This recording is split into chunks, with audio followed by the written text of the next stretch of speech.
Betsy Fasbinder.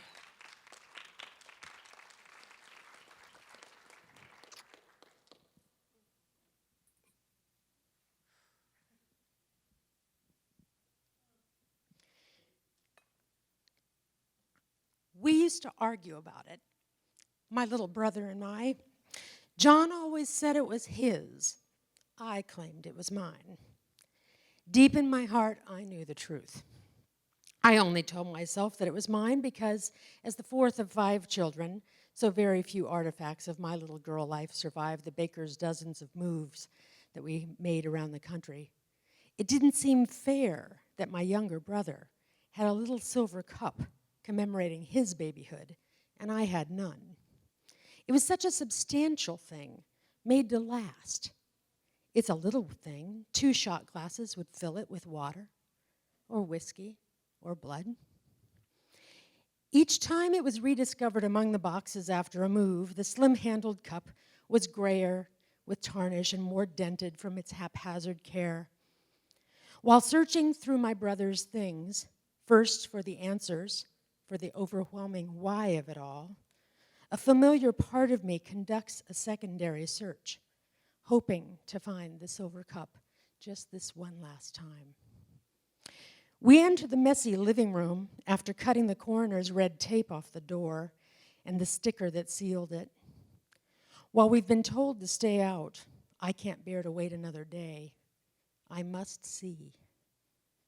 The whole drive to Reno, I ran a movie in my mind of what might greet my husband and me in John's house. I was sure I'd find a note, the answer. Past the cluttered living room, I stand in his bedroom door. The light in the room is blue, unearthly. I drop, or maybe fall, to my knees beside his blood-soaked mattress with the manhole-sized crater and the headboard with 2 broken slats, cracked by the impact of his body when the gun went off. His blood, even in that quantity, could not hold its redness for 4 whole days. Instead of the crimson I'd imagined, in my mental horror movie, the massive stain was putrid golden brown. I'd spoken to him just that day. We'd planned Thanksgiving and Christmas ravioli making. He'd joked, we'd laughed. Plans had been made. What did the kids want for Christmas? Could he bring his dog to Thanksgiving? As many times, hundreds, maybe thousands, as I've replayed that last conversation, I still find no coded hint of what was about to come. The call ended as all of mine did with my little brother. Love you a bunch. His last words to me. I had to see it with my own eyes, smell the earthy fragrance of the last bit of my brother's human form. I had to look at the coroner's photographs to take in his last expression. I had to touch the bed covers with my own fingers, feel the stiffness of the dried blood and the hardened tuft of amber-stained mattress cotton. Not seeing is worse for me. Hitchcock knew my kind. What takes place off the screen is far more horrifying than anything even the master could show on the screen. My mental movies are often so much worse than reality, and why I need to see things. John was different. John hid. He hid his own sadness behind his wicked sense of humor and his generosity. His hiding and his sadness proved fatal. The cup is not in the bedroom. After I etched the image of that room into my memory, I closed the door behind me. I hunt under the cheap living room furniture. I rummage through the battered gadgets, broken and rusty tools, and piles of paper that bear no secret messages or final wishes. That classic America song from the 70s drones in my head. This is for all the lonely people, thinking that life has passed them by. Don't give up until you drink from a silver cup and ride that highway in the sky. My husband sorts through the bills and records. I search through the rubble, seeing tasks neglected and more sadness than I knew John had carried. As my hopes of finding answers dim, my craving for the cup becomes full hunger, mad and ravenous.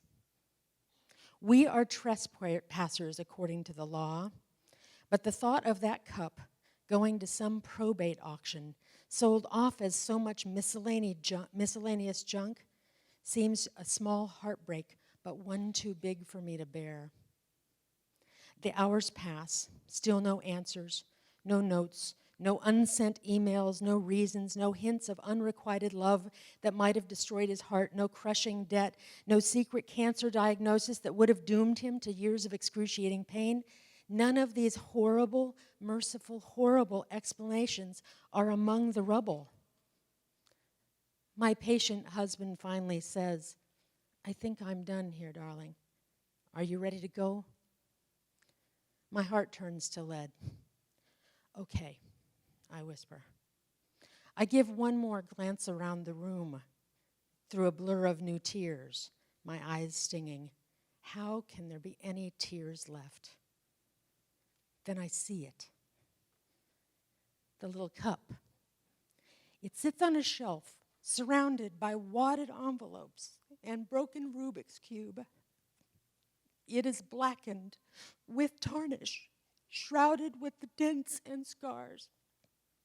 This cup is a little nothing, a small something, and an everything all at once.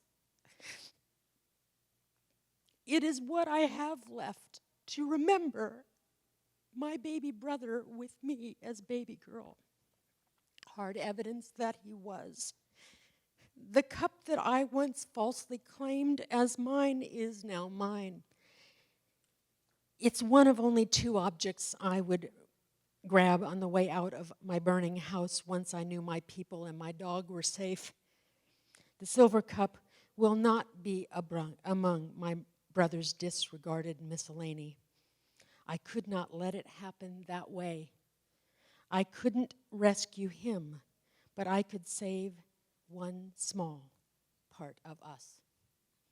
Thank you.